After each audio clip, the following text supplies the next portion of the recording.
Hello everyone, kembali lagi di Market Diary bersama Bill Sky di Kuantara Analytics Channel. Yap, kali ini kita kembali lagi ya tanggal 24 Oktober. Kita akan membahas mengenai update market seperti biasa. Tapi sebelumnya mohon maaf, kita sudah 2 hari tidak update ya. Namun sebetulnya informasi yang kemarin itu masih relevan hingga hari ini. Tapi saat ini ya kami akan membahas apa saja yang harus kita perhatikan di market. Oke.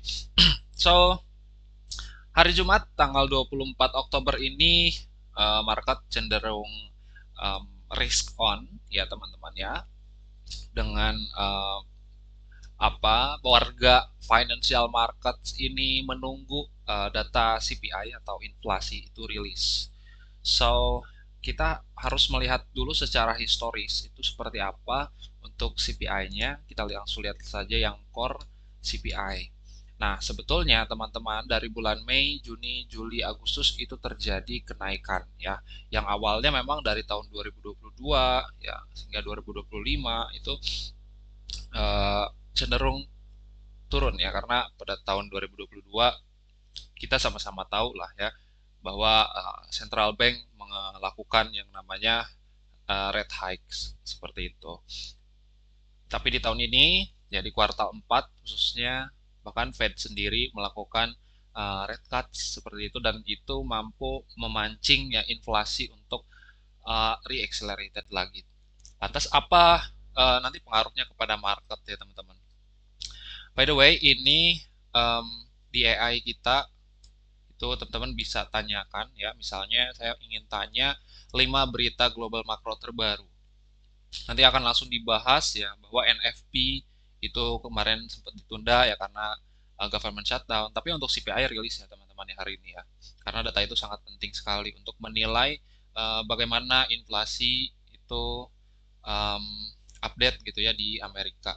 Kemudian untuk klaim pengangguran mingguan naik, ya untuk The Fed-nya menjelang FOMC setelah pemangkasan 25 bps pada September, market mengantisipasi satu pemangkasan lagi di bulan ini. Jadi sudah price in ya teman-teman ya.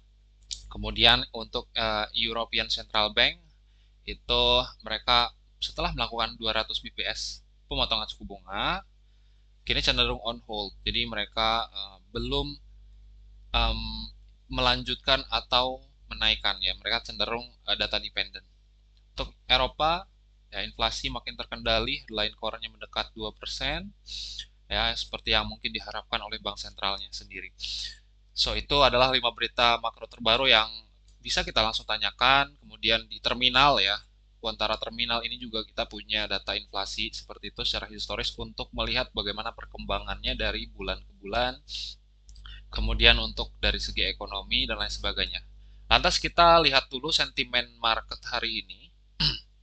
Untuk sentimennya sendiri teman-teman juga punya data di terminal ini ya, yakni lewat intraday risk on risk off. Nah, ini cenderung netral tapi berat ke kanan, artinya investor menimbang um, ada kepercayaan diri ya untuk memiliki aset berisiko seperti itu.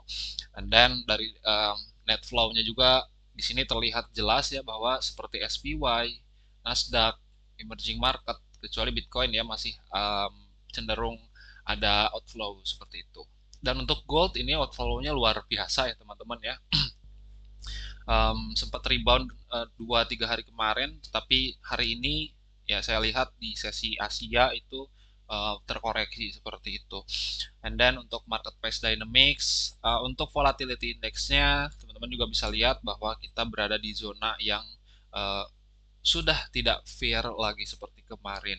So, market hari ini cenderung tenang ya, menunggu ya data CPI itu rilis. Kalau kita lihat juga untuk pergerakan marketnya untuk Cooper cenderung rally, oil juga sempat kemarin ada isu ya gangguan supply gara-gara India melakukan apa penandatanganan sanksi terhadap Rusia seperti itu agar tidak membeli minyak Rusia sehingga oilnya itu pumping ya teman-teman sudah 2-3 hari ini. Lalu untuk US dollar index ya ini sudah saya ungkapkan sebelumnya bahwa US dollar index itu bisa jadi rebounds di kuartal ini. So, ya karena reboundsnya di XY sendiri itu mampu mengkoreksi gold. Dan sekarang gold ada di 4080-an ya teman-teman ya. Oke, so um, langsung aja kita menuju ke chart. Di sini juga ada chartnya. Saya tertarik untuk membahas Nasdaq ya.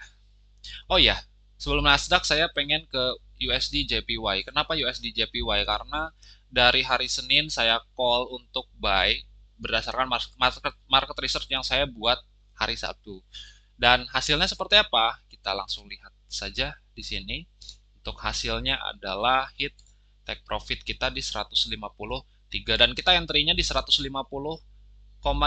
ya teman-teman ya di sini. Entry-nya setelah breakout dan langsung kita hit take profit seperti itu. Itu saya bagikan di grup VIP dan kenaikannya ini sampai berapa nih? 1900 points ya teman-teman ya. So, bagaimana dengan Nasdaq?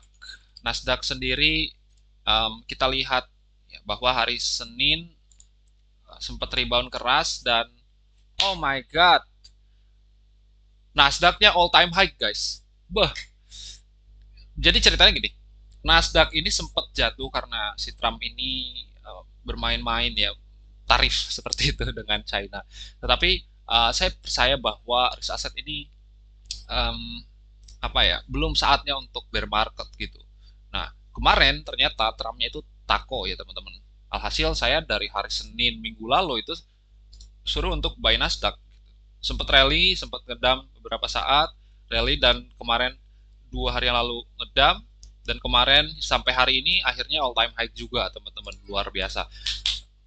Luar biasa teman-teman ya karena saya percaya bahwa Nasdaq ini akan all time high and then ya berhasil sesuai dengan yang saya prediksi sebelumnya. Oke. So itu saja update marketnya. Teman-teman bisa memiliki terminal yang um, saya gunakan ini lewat link.id Quantara Analytics. Nanti saya simpan di deskripsi. Sampai jumpa di video berikutnya guys. Thank you so much.